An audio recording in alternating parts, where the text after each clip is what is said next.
दिल्लीतील जंतर मंतर येथे net paper फुटीच्या निषेधार्थ शांततापूर्ण आंदोलन करणाऱ्या विद्यार्थ्यांवर झालेल्या कथित लाठी चार्ज आणि पोलीस कारवाईच्या निषेधार्थ वंचित बहुजन आघाडीचे राष्ट्रीय अध्यक्ष प्रकाश आंबेडकर यांनी 23 जुलै रोजी महाराष्ट्र बंदची हाक दिली असून या पार्श्वभूमीवर रायगड जिल्ह्यातील महाड येथील ऐतिहासिक चौदार तळे येथे वंचित बहुजन आघाडीच्या नेतृत्वाखाली विविध विद्यार्थी, युवा, राजकीय, सामाजिक आणि धार्मिक संघटनांनी एकत्रित येत सरकार आणि पोलीस प्रशासनाच्या भूमिकेचा तीव्र निषेध केलाय।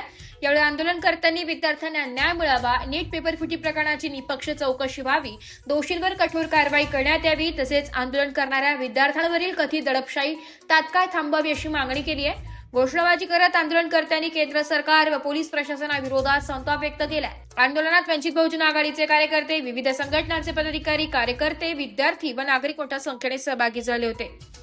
आमच्या भावना अशा वंचितच्या आहेत।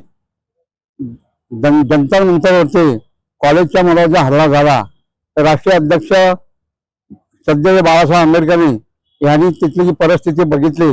सरकार सुद्धा बघत होतं, सरकारने काही त्याचा निर्णय घेतलेला नाही, परंतु बाळासाहेब आंबेडकरांनी असा निर्णय घेतला की ह्या सरकारच्या बद्दल काहीतरी उठाव उठवावा।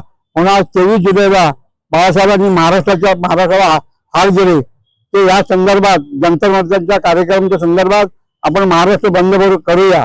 तेव्हा ह्या देशामध्ये अनेक राजकीय पुढारी आहेत आणि ते राजकीय पुढारी असं असताना कॉलेजच्या मुलांचा अजिबात कुणी विचार केला नाही।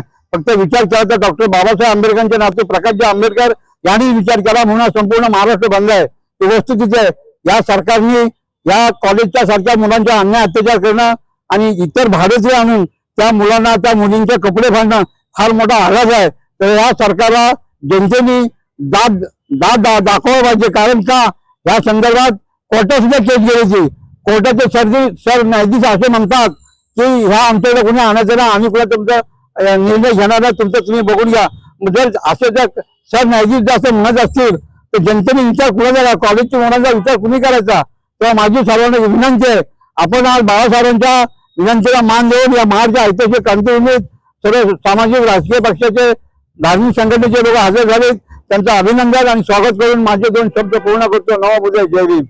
सर्व ज्येष्ठ कनिष्ठ ज्या संस्थेचे इथं कार्यकर्ते आलेले आहेत त्यांना मी पहिल्या प्रथम धन्यवाद देतो। आज या देशामध्ये जी व्यवस्था आहे ती अतिशय या देशाला शोचनीय आहे। या ठिकाणी शासनाने शिक्षणाच्या संदर्भात जो निर्णय घेतलेला आहे ती परीक्षा सालावाद प्रमाणे यावर्षी असताना त्या विद्यार्थ्यांवर त्यांचे हक्क सांगताना त्यांना जे पेपर फुटल्यामुळं परीक्षा पुढे गेली आणि त्यामुळे जो गोंधळ ह्या देशामध्ये झाला त्या दृष्टीने त्या मुलांचं फार मोठं अतोनात नुकसान झालं आणि त्यासाठी ह्या पेपर फुटीच्या दृष्टिकोनातून या चौकशी पोलिसांच्या चौकशीमध्ये हे सिद्ध झालेलं आहे, परंतु त्याच्यावर कुठल्याही प्रकारची अद्याप कारवाईची वाटचाल झालेली नाही। दुसरी गोष्ट, जे आज ह्या पेपर फुटीच्या विरुद्ध आज उपोषणाला बसलेले आहेत, पोलिसांनी माग 20 दिवसानंतर अगोदर 20 दिवसाच्या नंतर त्यांना आरोग्याच्या दृष्टीनं दवाखान्यामध्ये नेलं, पण ते पोलीस होते का गुंड होते? त्या गुंडांनी त्यावेळेस इतका जबर अत्याचार केला आणि त्यांना शासन म्हणजे त्यांच्या आरोग्याच्या दृष्टिकोनातून दवाखान्यामध्ये ऍडमिट केलं। आता त्यांनी 20 दिवसात की 21 दिवसात त्यांच्याकडे शासनाने किंवा इतर प्रतिनिधींनी कधीही ढुकून पाहिलं नाही। ही देशाच्या शासन व्यवस्थेची जी अवस्था आहे, जो माधुरीपणा आहे, तो या ठिकाणी सिद्ध होतोय आणि त्या दृष्टीनं त्या विद्यार्थ्यांचं जे नुकसान होतंय त्याला जबाबदार हे भारतीय म्हणजे आमचे पंतप्रधान पहिल्या प्रथम जबाबदार आहे। इतर ठिकाणी देशोगणित फिरण्यात जातात, ती काय करतात ते त्यांना माहिती। पण लोकांना मात्र दाखवतात की मी देशाच्या विकासासाठी, देशाच्या निराळ्या प्रकार याच्या प्रसंगासाठी हे सगळं करतोय. आणि अशा पद्धतीने या देशामध्ये भारत सरकारने जे काय या पर्वाच्या कार्यक्रमामध्ये जे निर्णय घ्यायला पाहिजे त्या माणसाकडे कधीच ते गेले नाही. आणि अशा पद्धतीने या देशामध्ये जी काही व्यवस्था आहे ती व्यवस्था खुळखुळीत झालेली आहे. आणि ही व्यवस्था तर पोलीस सुद्धा त्या केंद्र सरकारच्या दहशतीमध्ये गप्प आहेत.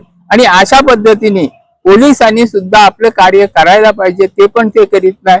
असो, या ठिकाणी या गोष्टीचा आम्ही निषेध करतोय आणि त्या विद्यार्थ्यांच्या पाठीवर आमचा संपूर्ण समाज या ठिकाणी आवश्यक त्यांना मदत करील.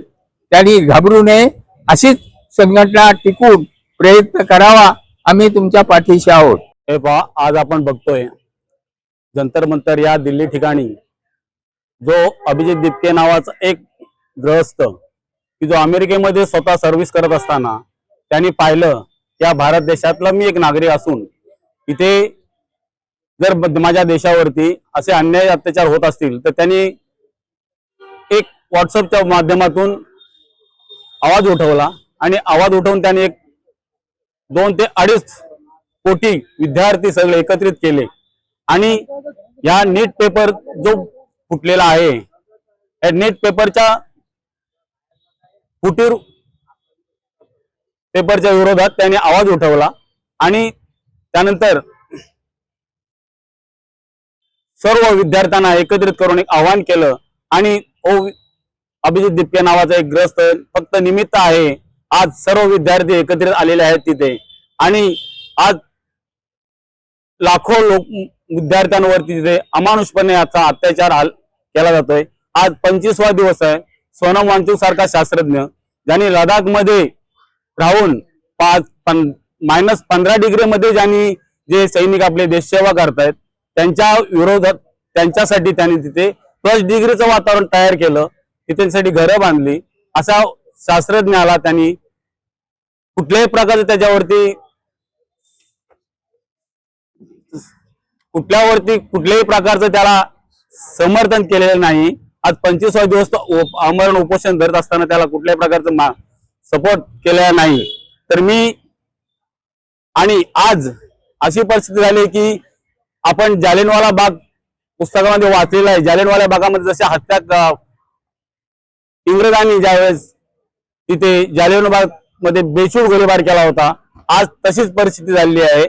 आज आपण देश स्वातंत्र्यात आहे की परतंत्र्यात आहे हा प्रश्न पडतोय.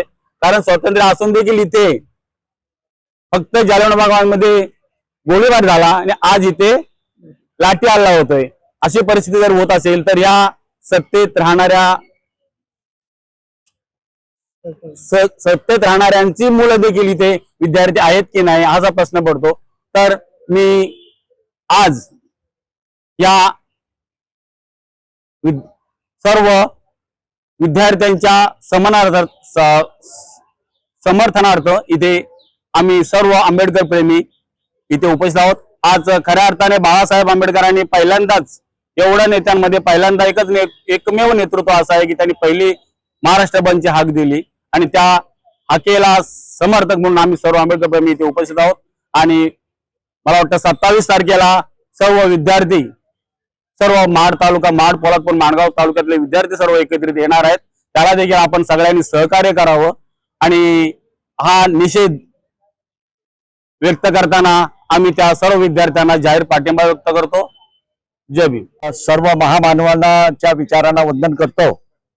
आणि दिल्लीमध्ये अभिजित दिपके यांच्या माध्यमातून जे मुलांचं नेट परीक्षामध्ये जो काय पेपर फुटी झालेली आहे आणि त्याच्या संदर्भात त्यांनी जो काय जंतर मंतरवर जो मोर्चा किंवा त्याच्याबाबत न्याय मागण्यासाठी त्यांनी ज्या ठिकाणी उपस्थित राहिलेले आहेत आणि त्या उपस्थितीवर अद्याप म्हणजे त्याचबरोबर वांगचुक यांनी देखील उपोषण चालू केलेलं आहे.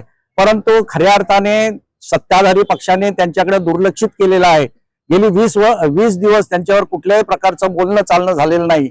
आणि याबाबत त्यांच्यावर जो काय काल 20 तारखेला जो काय लाठीचार्ज झाला, तो लाठीचार्ज झाल्यानंतर अतिशय जी देशाची संपत्ती आहे, जी देशाला आपल्याला पुढे नेणारी जी काय पिढी आहे, त्या पिढीला इथंच मारण्याचा जो प्रकार झाला तो अतिशय निंदनीय आहे. आणि म्हणून त्याचा निषेध करण्याच्या दृष्टीने आम्ही या ठिकाणी महाडचे सर्व लोक, सर्व बौद्ध समाजाचे लोक या ठिकाणी उपस्थित राहून त्याचा निषेध करतो.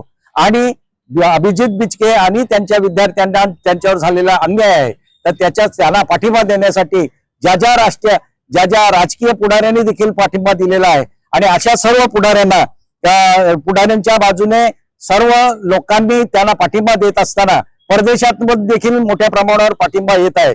याबाबत मिश्रा नावाचे जे काय ऍडव्होकेट होते त्यांनी कोर्टामध्ये न्याय मागण्यासाठी प्रयत्न केले, परंतु न्यायाधीशांनी स्वतः जे सूर्यकांत होते त्यांनी सांगितलं की don't waste my time and don't waste your time, अशा I am not interested in this matter.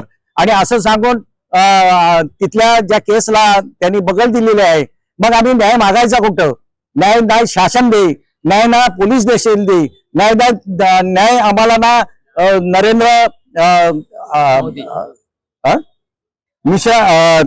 Dharmendra Pradhan देत. मग न्याय मागायचा कुठं? आणि म्हणून लोकांनी ठरवलंय की जनतेच्या कोर्टामधनं आपण जाऊन त्याचा न्याय मागायचा. आणि म्हणून या ठिकाणी सर्व जनता या चौदार तळ्याच्या प्रांगणात उभं राहून त्यांचा निषेध आणि त्या अभिजित बिचकेला पाठिंबा देण्याच्या दृष्टीने या ठिकाणी एकत्र आलेले आहेत. त्यांचा मी सर्व या आमच्या महाडकरांचं मी त्यांच्या वतीने त्यांचा या ठिकाणी उपस्थित झाल्याबद्दल त्यांचं अभिनंदन करतो आणि या ठिकाणी मी माझे 2 शब्द पूर्ण करतो. एसपीआरटी न्यूज साठी कोकण विभागीय संपादक निलेश लोखंडे, महाड.